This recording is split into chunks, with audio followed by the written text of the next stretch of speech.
What's up guys, it's Z here, welcome back to Yu-Gi-Oh! Deck of the Day. Today we're profiling the last deck out of Ancient Guardians. We covered ALTANTEAN, we covered Sulfur, and now we're taking a look at the URSARCTIC deck. And to be honest, out of the three decks, URSARCTIC is probably the weakest, but that doesn't mean that there isn't a viable build that can take over games under the right circumstances if you have the right hands.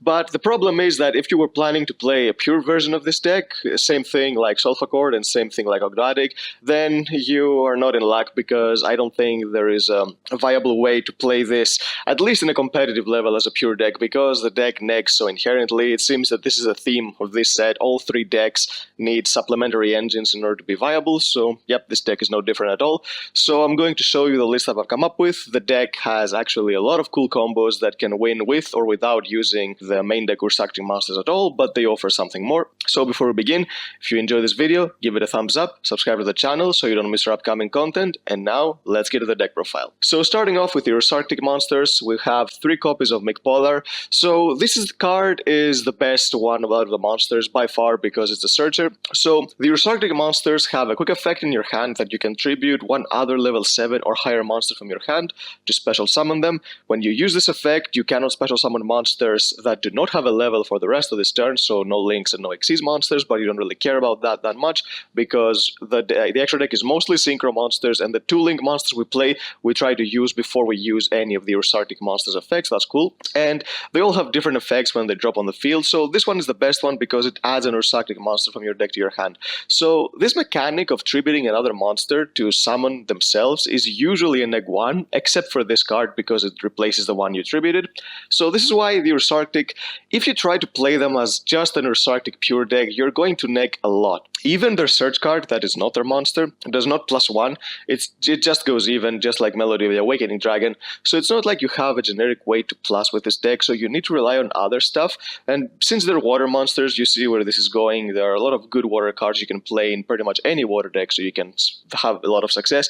And the best part about them is that you don't really need to commit a normal summon, so you can play cards like Deep Sea Diva and Neptabyss to have more combo potential, and if these combo cards do not actually work, then you can rely on the URSARCTIC monsters for more disruption, because thankfully they do have some disruption. And speaking of the disruption, we have 2 copies of Megatanus. So these cards, you want to summon them during your opponent's turn.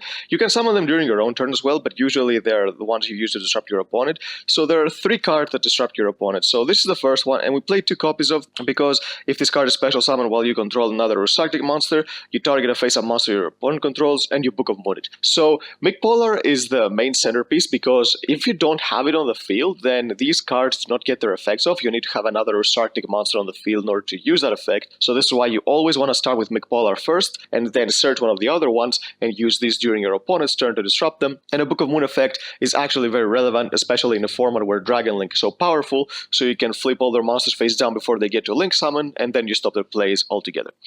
2 copies of Megabilis. This is a Didicro, and this card is very format reliant, to be honest. This format I think it's great, but in another format maybe you can replace the 2nd copy of Megabilis with the 2nd copy of the card I'm going to show you next, which right now I'm playing only one of. But in this format, Eldritch is a really good deck, Invoke Dogmatica Shadow is a really good deck, and having a Didicro effect that you can search whenever you want is very, very powerful against decks like this, because if you banish the invocation, if you banish Eldritch, then you can stop their complete flow of the deck, because after they do their first turn combo, if they don't keep recycling those cards back every turn, then they will not be able to grind. But this deck is a combo deck, so you're trying to make your opponent not be able to grind, because if you get into a grind game, then you're most definitely going to lose. You're trying to get to end the game as fast as possible, so being able to disrupt those plays early is very, very important. 1 copy of Megapolar. This is an MST, so right now it's not the best effect. If it banished the Spell and Trap instead, maybe it would be worth running as a 2-of, but right now I think that destroying back row is not the most relevant thing. We're just playing 1 because you can search it, and against some matchups, definitely more against rogue matchups, it can have its uses. And the last URSARCTIC monster is 1 copy of Megatanus. This, when summoned, you can target an URSARCTIC in your grave and add it to your hand, so it adds some form of recovery in the deck, which the deck really lacks. So this is 1 copy that you can search with your Polar when you need to get something back from the grave. Now, going to the combo part of the deck, we're starting off, of course, with 3 copies of Deep Sea Diva.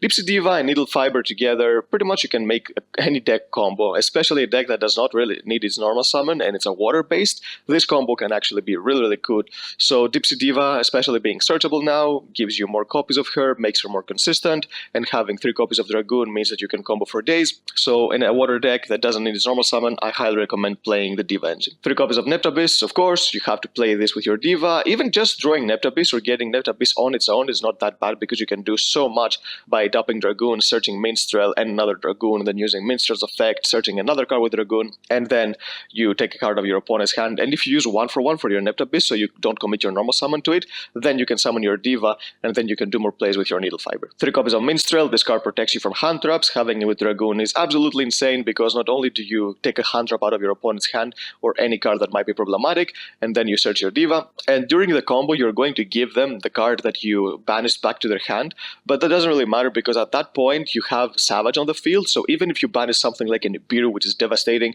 by the time you have a negate on the field, Nibiru is absolutely useless. The only thing it's going to do is take a counter out of your Savage, so you don't really care, but this card is searchable and protects you from hand traps, unless your opponent shotgun a hand trap on Diva, which is the right way to play against water, because if you don't do it, the hand trap you have in your hand that you're trying to save is going to get banished eventually, so it's best thing to just shotgun the hand traps early. 1 copy of Artisan, this card is just the combo piece. Its effect is absolutely irrelevant, you don't really care about the excavation effect, but it's a card that you need for the combo. 3 copies of Atlantean Dragoons. Dragoon's such a great card, with Minstrel especially. Instead of playing Tears, Megalo and stuff like that, like in a Mermail deck, you just play Minstrel to be able to get rid of your opponent's hand traps, then combo, and then search your URSARCTIC cards, and then you have more interruption. So even if your combo gets stopped, URSARCTIC is usually the backup plan that you go into search so you can have some form of disruption during your opponent's turn, but if your combo doesn't get stopped, then you can end on a really good board, and the URSARCTIC Synchro monster, one of them, is actually the reason I highly recommend playing this as a combo deck, because such a powerful monster needs to be exploited in some way. 1 copy of Lapis Dragon, of course you search this for your Needle Fiber, 1 copy of Deskwood 001, and 1 copy of Coldwing. You've seen this before, I'm sure this is nothing new. When you combine Needle Fiber with Aurora Dawn, you have a lot of stuff going. And 1 copy of Sauravis, because you summon Herald of the Arclight during the combo, but you don't keep it on the field, you destroy it with your Aurora Dawn.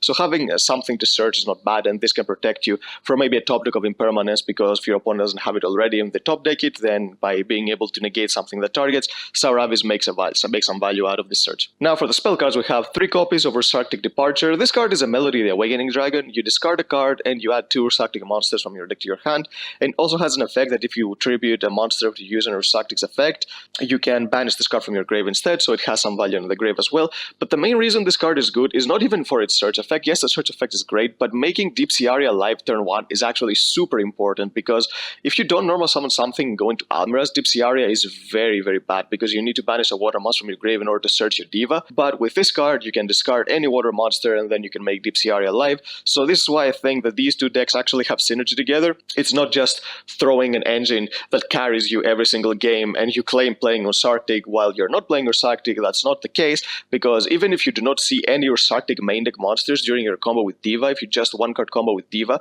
you're still going through 2 Synchro monsters out of the URSARCTIC extra deck, and you are searching the field spell on top of it, so you are playing the deck, and even if you think you're not, you actually are. So for those who are going to complain that this is not actually an URSARCTIC deck and that you combo with Diva because Needle Fiber and Aurora Dawn are broken, this is not true. This is not a standard combo you do with Needle Fiber and Aurora Dawn. You are actually using the URSARCTIC extra deck cards. 3 copies of URSARCTIC Slider. This is a monster reborn, so it's a quick play, which is really good. So you target a 1 that's in your grave or banish, you special summon it, it cannot attack and destroy during the end phase, and it also has the restriction that if you use it for the rest of the turn, you can only summon monsters that have levels. You usually use this during your opponent's turn to disrupt them. Sometimes maybe with your McPolar, you tributed 1 and you searched 1, but then you don't have another one to tribute to summon the one you searched during your opponent's turn, because you don't play too many URSARCTICs in this build. So this card is the reason you can actually use these effects during your opponent's turn consistently, because you don't have to tribute anything, you just special summon them back and you use their disruption effects, and it also can be used as an extender during your own turn. 1 copy of URSARCTIC Big Deeper. This is the field spell of the deck, and actually this card is not the greatest. The only reason you play it is because it's searchable through the Synchro level 1 monster. So what this card does is that if your URSARCTIC monster would tribute a monster to activate its effect, you can banish 11, 7 or higher Synchro URSARCTIC monster from your grave instead. This is a decent effect, but Slider already covers that, so you don't really need this effect. What you really play this for is that each time a monster is special summoned, you play a counter on this card, and then if a monster is special summoned and an URSARCTIC Synchro monster is on the field, you can remove 7 counters on this card, and then you target 1 monster your opponent controls and take control of it. So against combo decks, this card is actually really great, because on your own, you're not going to put a lot of counters on this card, because unless you draw it turn 1, because yeah, that can happen too, but it's a one-off, it's not going to happen too too often, and if I wanted it to happen, I would play more copies, but I don't think it's worth it. You just slap this on the field alongside the middle of your combo, so it's not going to have 7 counters by the time your opponent gets their turn. But if you're playing against combo, then they're going to special summon a lot, so you can maybe use this effect more than once per turn, because it's not a once per turn effect. So the more they special summon, the more they have to deal with you taking their monsters,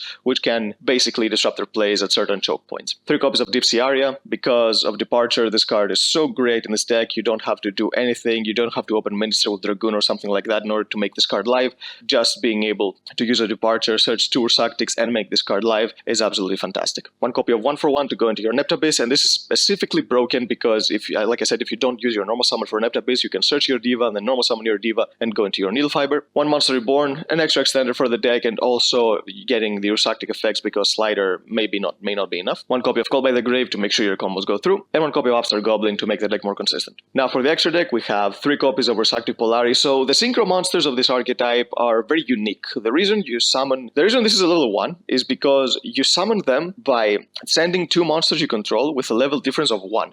It has to be a tuner and a non-tuner. So if you have a level 1 and a level 2 monster on the field, like Diva and your Neptabyss, you send them both to the grave and you summon this. So this is how you summon all of the URSARCTIC Synchro monsters, and if this card is special summoned, you activate a Big Dipper from your deck, and also you contribute a level 7 or higher monster to add to your hand or special summon an URSARCTIC monster from your grave. So this card searches you your field spell. Like I said, this is why you only play 1 copy of it. It's a disruption you can search whenever you want, and this card is also an extender, so it's a great card, and it's the only level 1 Synchro monster in the game. Now, the card that makes the combo actually unique, and the card that you end on and you want to end on most of the time, is 2 copies of URSARCTIC Septendrion. So this card is basically a skill drain. It negates the effects of face-up monsters without a level that was special summoned from the extra deck. So no Lynx, no Xyz, but Lynx is the one you're aiming for. So against Dragon Lynx, your opponent will not be able to use Striker Dragon, they will not be able to activate Romulus, they will not be able to use LP, they will not be able to use Pisty. This card is skill drain against certain matchups, and this is why this is a great card. And it's a level 8 monster, so keep that in mind, because a certain extra deck monster is actually in the deck just to be able to summon this card. 2 copies of Grand Chariot. This card is not the greatest. If it's special summoned, you target up to 2 other cards on the field, you destroy them. This is something to bait stuff. You can actually get you can get this going second. You try to bait some cards before you actually try to commit to the combo. And how you summon these cards is by sending a level 8 or higher tuner and 1 non-tuner Synchro monster to the grave. So there is one certain card, like I mentioned, that you need to be able to play this, because it's not like Polari. It's not any tuner and a non-tuner. You have to be able to make the level 8 tuner and the level 1 non-tuner Synchro monster. So this is why I'm going to show you a card later. We have 1 copy of Prima Donna. This card is great. It helps you go into more combos, and this is how I said that you give them back the card that you banished with Minstrel, but it doesn't really matter, because by the time you summon your Prima Donna, you have a Savage on the field as well. 1 copy of Herald of the Arclight. You don't keep this on the field, you just summon this, and then you destroy it with your Auroradon during your combo, and then you search your Sour Abyss to be able to be protected by something that your opponent will target your monsters with, especially if it's an impermanence as a 6th card. The monster that makes the level 7 Synchro monsters possible to be summoned is the 1 copy of Geomath Magma, because it's a level 8 Synchro tuner monster. So you need to be able to summon this so you can go into your Septendrion in order to be able to lock your opponent. 1 copy of Savage, of course. It's the most generic level 8 Synchro monster you can get that can give you a negate. 1 copy of Coral Dragon, and 1 copy of Croco Dragon. You need to be able to cover some more levels, because sometimes you have a variety of monsters on the field, so having a level 6 and a level 9 monster in the extra deck is actually really good. And the only 2 link monsters you play is, of course, 1 copy of Needle Fiber and 1 copy of Auroradon. And keep in mind, if you want to use this, you have to do it before you activate the effect of any URSARCTIC main deck monster or your Slider, because if you do, they're going to lock you into monsters that only have levels, and of course, link monsters don't have levels. So try to go for the Diva play first when you want to summon these. If they go through, or even if your opponent disrupts them, that's when you can go into your URSARCTIC plays to either add up more interruptions on the field or replenish the interruptions that you were not able to make if your opponent disrupted your play. So yep, that's the deck, guys. URSARCTIC, I think it's a really cool deck. The idea of this kind of synchro summoning is actually really niche, and it definitely has a lot of potential as a deck that you can play in order to do something different, because it's not something that any deck in the past ever did. So it's definitely something cool. If you're a fan of the deck, then you can definitely try it out. I'm sure there are a lot of builds out there that you can try, but in my opinion, if you want to play this as competitive as possible, then you have to try out something like this, because we're in a meta that a deck that like URSARCTIC, which negs a lot, is not going to beat either any grind deck because it's going to get a grind because it doesn't get any hero advantage, or any combo deck because it won't be able to play around negates. So this is how you need to resort if you want to be able to play competitively. But if you want to play casually, of course, a pure build is actually really, really fun. You can try it out. So yep, that's the deck, guys. If you enjoyed it, give it a thumbs up, subscribe to the channel so you don't miss our upcoming content, and we'll see you next time.